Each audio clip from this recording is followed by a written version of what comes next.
Fanfan Bitangila est notre deuxième invité de ce soir. Bonsoir Fanfan et bienvenue. Bonsoir Nathalie Oko, Posso, bonsoir à tous les téléspectateurs des Télé 50. Vous êtes analyste sportif, avec vous nous allons parler de l'élimination de la RDC à la Coupe du Monde. Hier, c'était face à l'Angleterre alors que l'équipe menait au score matinalement d'ailleurs et même pendant toute la première période, la RDC s'est fait rattraper par les Anglais et au finish, battu 2-1 et éliminé de la course. Dites-nous, c'était quoi votre réaction? Vous avez été déçu? C'était la colère ou bien vous y attendez? Bon, en fait, on s'y attendait, mais on a été déçus à voir la physionomie de la rencontre. On s'attendait à ce que l'Angleterre puisse gagner, parce que sur papier, l'Angleterre était pratiquement largement favorite. Mais dès qu'on a vu la manière dont la RDC était en train de jouer, et cette avance au tableau d'affichage, ça donnait du goût et de l'envie. Et comme vous savez, l'appétit vient en mangeant. Et tout le monde a cru, ce qui fait que au finish, lorsqu'on encaisse 2 buts pratiquement dans les derniers quarts d'heure, ça fait un tout petit peu mal. Et mais d'une manière générale, c'est encourageant cette prestation de la République démocratique du Congo. Et je pense qu'on aura beaucoup appris de cette défaite. Plusieurs observateurs sportifs parlent du manque d'expérience du côté RDC, c'est bien normal. On revient 52 ans après, l'équipe revient 52 ans après à une Coupe du Monde. Qu'est-ce qui nous manque véritablement à ces stades pour aller un peu plus loin? C'est vrai que l'objectif, vous avez dit ici, c'était de participer d'abord et l'appétit est venu, l'envie d'aller plus loin s'est décuplée après les résultats enregistrés. Qu'est-ce qui nous a manqué hier pour garder cette avance et battre l'Angleterre, par exemple? Bon, en fait, ce qui a manqué hier à la RDC, c'est cette grinta qu'on a vue face au Portugal, face à la Colombie, même si on avait pratiquement perdu, face à l'Ouzbékistan, d'aller déjouer jusqu'à la dernière minute. Et même face à la Colombie, vous allez remarquer que sur les buts colombiens, c'était également un doute. L'arbitre n'a pas encore sifflé. Il y a une faute, un joueur pratiquement saute. On attend à ce que l'arbitre siffle. Et cet esprit est un tout petit peu attentiste. C'est ce qu'on a observé hier dans la défense. Sur la construction entre Gordon et Harry Kane, au premier but, également. Sur les deuxièmes buts, vous verrez qu'il y a eu toujours cette réaction un tout petit peu attentiste de la défense. C'était dû à la fatigue tout d'abord. Vous savez, certes, il y a des gens qui ont critiqué cette manière de dire. Lorsqu'on voit la qualité des jeux ou des joueurs anglais et la qualité des joueurs congolais, il n'y a pas photo. C'est comme qui dirait... c'est bien qu'il y a quelques joueurs congolais qui jouent au niveau de l'Angleterre, on est de l'Angleterre, mais attention, lorsqu'on a Harry Kane, qui est meilleur buteur en Bundesliga et qui a terminé champion avec le Bayern Munich, on a Bukayo Saka, qui est remplaçant d'ailleurs, qui a joué la finale de la Champions League et qui est champion d'Angleterre. Lorsque vous avez Gordon lui-même, vous avez Pickford, vous avez également Bellingham, Rashford, pour ne citer que c'est là. Franchement, je sais que Sadiki joue à Sunderland, mais c'est pratiquement des équipes de deuxième zone, des deuxièmes zones comparativement aux joueurs anglais qui jouent au haut niveau et dans des clubs des premières zones, en dehors peut-être du gardien Pickford, avec son équipe. Donc, il y a d'abord c'est là le volume de jeu, ça c'est de 1, de 2 le mental fort là. Ils sont habitués, on a vu de ces joueurs là jouer jusqu'à la dernière minute et avoir cette hargne là de vaincre. Et autre chose, c'est que lorsque vous voyez nos joueurs, ils n'ont pas assez de volume de jeu. Chancel Mbemba, que ce soit dans son club, que ce soit Wissa qui est en train de revenir. Notre gardien, c'est pratiquement les remplaçants du gardien qui est sénégalais qui a joué hier. Mais qui a quand même fait des merveilles avec l'équipe nationale, surtout lors de tout à fait, parce qu'il y a eu beaucoup de critiques. Moi, je suis de ceux-là qui soutenaient à ce qu'il puisse garder les perches et il a prouvé qu'il était fort. On l'a vu aussi à un moment donné, je pense avec Joël Kiassoumbois, qui n'avait pas de club. C'est quelque chose qui arrive, mais franchement, c'est une équipe qu'il faudrait féliciter.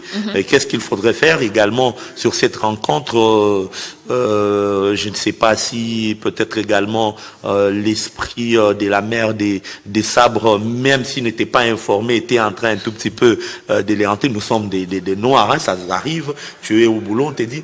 Nayoka qui m'a kamwana, je savais, même si vous m'avez caché que tel, il y a cette sensation-là, ce sixième sens-là. On a senti qu'il a trop traîné pour procéder au remplacement des défenseurs.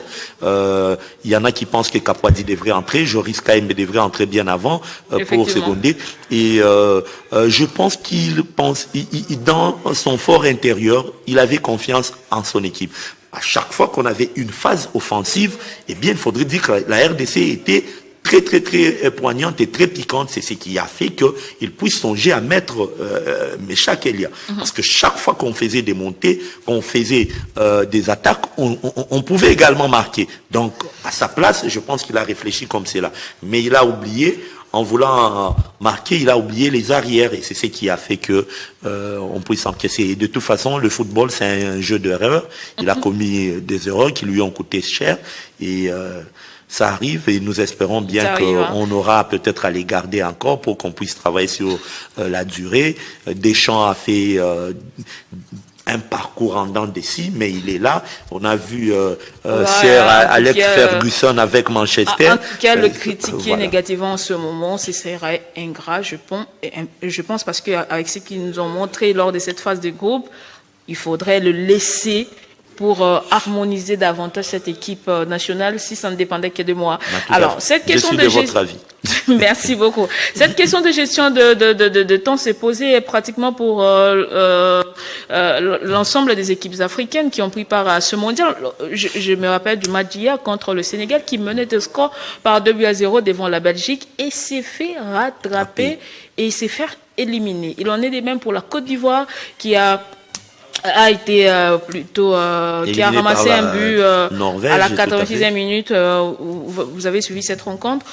En général, c'est bien beau qu'il y a eu un côté un peu plus élevé côté africain à ces mondiales, mais il y a encore beaucoup à faire, non seulement pour la RDC, mais pour toutes les équipes africaines. La gestion du match, le souffle, le physique, la tactique, tout ça, il y a encore à faire.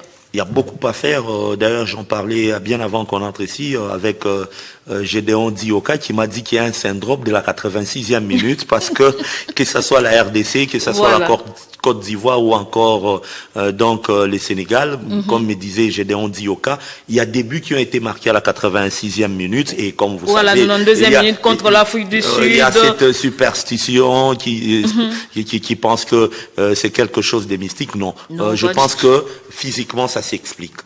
Il y a une pente pratiquement descendante et le régime et on manque de concentration alors que on était encore des jeunes, des coachs nous disaient, nous répétaient aussi longtemps que l'arbitre n'a pas encore sifflé la fin du match, eh bien ça s'éjoue.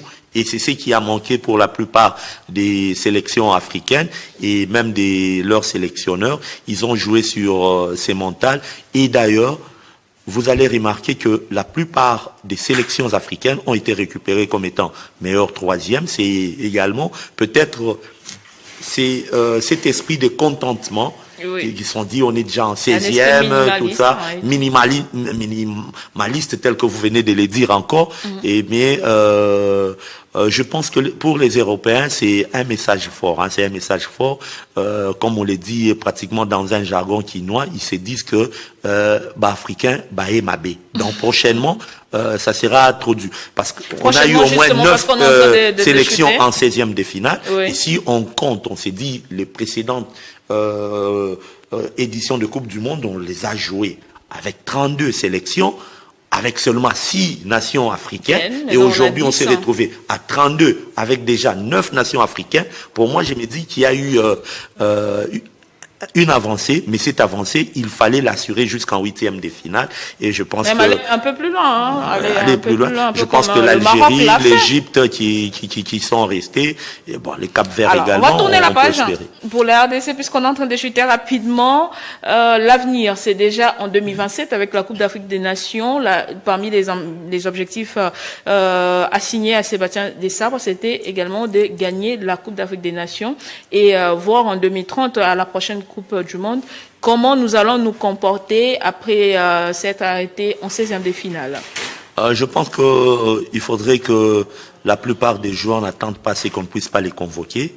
Sincèrement, il faudrait avoir ces comportements un tout petit peu fair play. Vous allez citer Bakambu? Non, je ne parlerai pas de Bakambu, encore des Chancel Memba ou Mouaswaku, parce que ce sont les joueurs, mais ils devront au contraire déjà comprendre et prendre leur retraite d'abord internationale, question de permettre à ceux-là qui veulent venir. Également ceux-là qui doutaient de la République démocratique du Congo, je pense aujourd'hui, sur le plan sélection, en dehors du prestige que peut avoir notre ami Mateta de jouer sous les couleurs de la France, mais financièrement parlant, je pense que nos joueurs, les sélectionnés de la RDC, sont mieux placés, ils ont été mieux récompensés financièrement et même matériellement. Et donc, il y a beaucoup de choses que l'actuel président de la République, l'actuel gouvernement fait. Il n'y a plus de problème. Si pour les Sénégalais, il y a eu au moins le problème des primes et même d'encadrement, pour la RDC, il n'y en a plus. C'est déjà une avancée que Véron Mosengo rentre et puisse parler longuement, qu'on puisse refaire le football des jeunes, le football la CAN, le mondial, le championnat national surtout. Le championnat national. Donc, et je pense que la RDC pourrait faire mieux. Merci beaucoup, Fanfan Bitangilai, d'avoir répondu à notre invitation. C'est moi qui vous remercie et j'encourage tous les Congolais. Et je pense que lorsque nos léopards vont devoir rentrer, ils ont effacé cette honte de 1974. Aujourd'hui, quand même, 5 buts marqués, 5 buts encaissés, une victoire, un match nul, 2 défaites et des défaites vraiment sur le fil du rasoir. On est fiers d'être Congolais et coup de chapeau à la presse également congolaise qui a beaucoup critiqué Sébastien Desabre pour qu'on arrive à ces résultats. Merci beaucoup, Fanfan. Merci également à vous de nous avoir suivis partout. C'est complètement fini pour ce soir, pour votre magazine Kinshasa Direct. On passe le relais de l'autre côté du plateau à Arlette Boutella Lobali pour la grande édition du journal 19h. C'est parti. Bonsoir, Arlette. Bonsoir, Nathalie Yoko, et bonsoir à tous les téléspectateurs. Le journal, c'est dans quelques instants.